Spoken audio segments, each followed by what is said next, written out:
सिपाही हत्याकांड में पुलिस को मिली बड़ी सफलता। मोती ढीमर का दाहिना हाथ नवाब गिरफ्तार। हत्या में प्रयुक्त हथियार किए गए बरामद। 12 टीमें कर रही हैं मोती ढीमर की तलाश। और ये बड़ी खबर आपको बता रहे हैं कासगंज से, जहां पर सिपाही हत्याकांड मामले में पुलिस को एक बड़ी सफलता हाथ लगी है। मोती ढीमर का दाहिना हाथ नवाब गिरफ्तार कर लिया गया है। इसके साथ ही हत्या में प्रयुक्त हथियार भी बरामद किए गए हैं।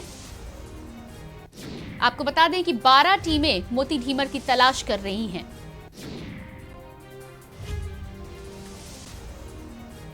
कासगंज हत्याकांड में पुलिस को एक सफलता हाथ लगी है। मोती ढीमर का दाहिना हाथ नवाब को गिरफ्तार कर लिया गया है। इसके साथ ही साथ हत्या में प्रयुक्त तमाम हथियार भी बरामद किए गए हैं। और ये तस्वीरों में आप देख सकते हैं उस सिपाही की तस्वीर जिसको अपनी जान गंवानी पड़ी थी। वारंटी को दबिश देने गए थे सिपाही और दरोगा, और इसी में इलाके के लोगों ने पीट पीट कर सिपाही की हत्या कर दी थी, जबकि दरोगा अभी भी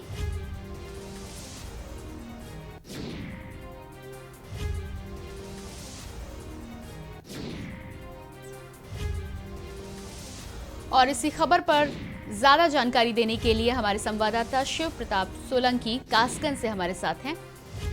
जी शिव प्रताप, क्या आप मुझे सुन पा रहे हैं? जी शिव प्रताप, सिपाही हत्याकांड में आज एक बड़ी सफलता पुलिस के हाथ लगी है। मोती ढीमर के दाहिने हाथ को गिरफ्तार कर लिया गया है। क्या कहना है आपका? जी, आपको बता दूंगा, ये जो मोती ढीमर है जो पूरी तरह से छिपा हुआ था, भाग रहा था, लगातार एक गांव से दूसरे गांव में शरण ले रहा था। लेकिन जो प्रशासनिक व्यवस्थाएं थी, जो पुलिस और एसटीएफ की जो व्यवस्था थी, उसमें मोती ढीमर को एक गांव से गिरफ्तार कर लिया गया। जो शिवपुरा क्षेत्र का ही एक गांव है, उससे गिरफ्तार कर लिया गया। और उससे जब पूछताछ की गई, जो मोती ढीमर का राइट हैंड था नवाब, ये भी बड़ा तेज अपराधी रहा है। अपने उसकी जो हिस्ट्री है वो भी खंगाली जा रही है कि उसने कौन कौन से अपराध किए हैं। उसको जब गिरफ्तार करके जब उस पर दबाव डाला गया तो उसने में प्रयुक्त नुकीला जो हथियार था वो भी बरामद किया है। और जिस डंडे लाठी से पीटा गया था सिपाही और दरोगा को, वो भी बरामद किया गया है। उसको देर रात जेल भेजने की कार्रवाई भी सुनिश्चित की गई है। जी शिव प्रताप जी, आपसे जानना चाहेंगे कहां से गिरफ्तारी हुई है नवाब की?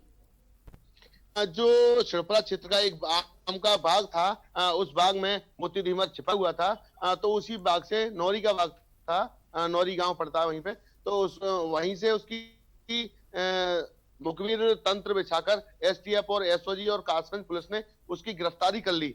और गिरफ्तारी के बाद तुरंत ही उस पर दबाव बना गया। दबाव के बाद उसने जो हत्या में प्रयुक्त लाठी, डंडे और नुकीला पदार्थ है, वो तुरंत, नुकीला जो हथियार है वो तुरंत बरामद करा दिया। जी, इसके अलावा मोती ढीमर की लगातार तलाश जारी है। आपसे जानना चाहेंगे क्या उसके अलावा भी कुछ गिरोह में कुछ अन्य आरोपियों के नाम सामने आए हैं?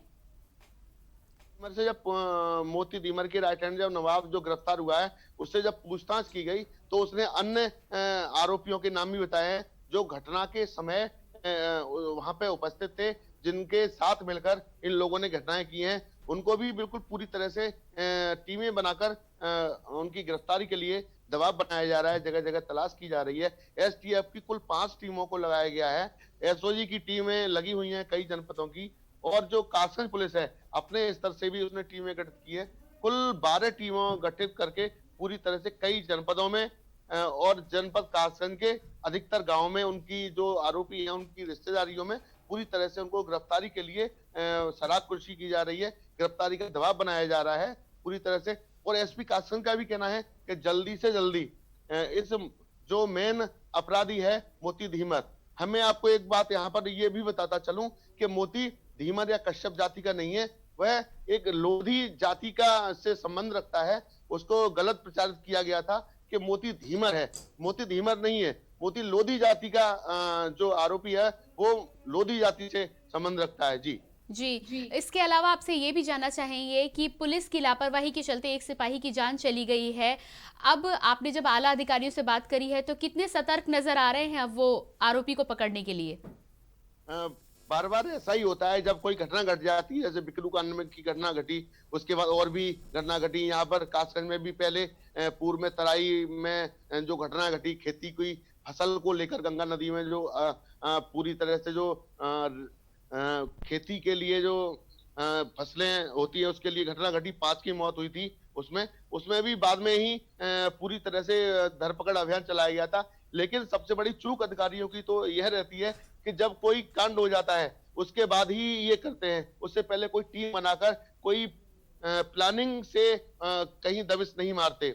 जी जी बिल्कुल शिव प्रताप, तो जो सतर्कता पहले दिखानी चाहिए वो पहले ना करके बाद में जब कोई घटना हो जाती है तब प्रशासन को मजबूरन चेतना पड़ता है, और यही वजह है कि हमेशा घटना के बाद ही कोई ना कोई कार्य करती विभाग नजर आता है या पुलिस नजर आती है। इस जानकारी के लिए आपका बहुत बहुत शुक्रिया, आपके पास वापस लौट कर आएंगे। और एक बार फिर से आपको बता दें कि कासगंज की सिपाही हत्याकांड में पुलिस को बड़ी कामयाबी हाथ लगी है। मोती ढीमर का दाहिना हाथ नवाब को गिरफ्तार कर लिया गया है। नवाब से पूछताछ के दौरान कई अन्य आरोपियों के नाम भी पुलिस के सामने आए हैं, जिनको लेकर पुलिस अब कार्रवाई करेगी। इसके साथ ही साथ हत्या में प्रयुक्त हथियार भी बरामद किया गया है।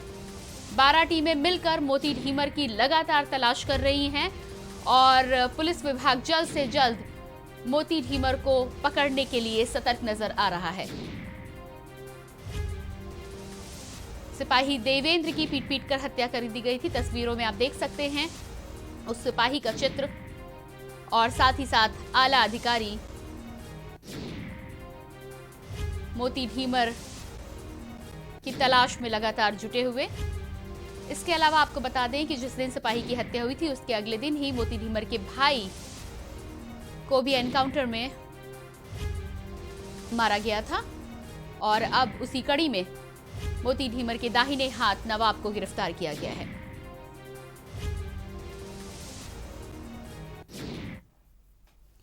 केंद्र व प्रदेश